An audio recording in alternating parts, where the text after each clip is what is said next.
سید حسین الدین شاہ صاحب کا جنازہ تاریخی تھا، جس میں ڈاکٹر سرفراز محمدی صاحب سمیت مولانا ثاقب رضائی مصطفی صاحب انہوں نے بھی شرکت کی، اور پاکستان کے نامور جید علماء کرام ان کے جنازہ میں شریک رہے ہیں، اور بڑے اہل علم اور سیاستدان بڑے بڑے لوگ بھی ان کے جنازہ میں شریک ہوئے۔ تو ناظرین، حضرت قبلہ سید حسین الدین شاہ صاحب سلطان پوری ایک بہت بڑے متقی اور ایک اللہ والے انسان تھے۔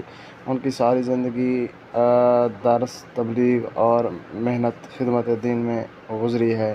انہوں نے اسلام کی خاطر اور دین کی اشاعت کے لیے لوگوں کو اللہ کا پہچان کرانے میں اور رسول اللہ صلی اللہ علیہ وسلم کی احادیث بتانے میں گزری ہے۔ بڑے بہت قیمتی انسان تھے۔ ان کے جانے کا صدمہ ابھی بھی سب لوگوں کے دلوں میں بہت زیادہ بھاری لگ رہا ہے۔ دعا کرتے ہیں اللہ پاک حضرت کو بغیر حساب کتاب جنت میں جگہ دے، اور اگلے تمام مناظر کو اللہ پاک آسان فرمائے۔ یہ ان کے آخری لمحات اور رسومات ہیں۔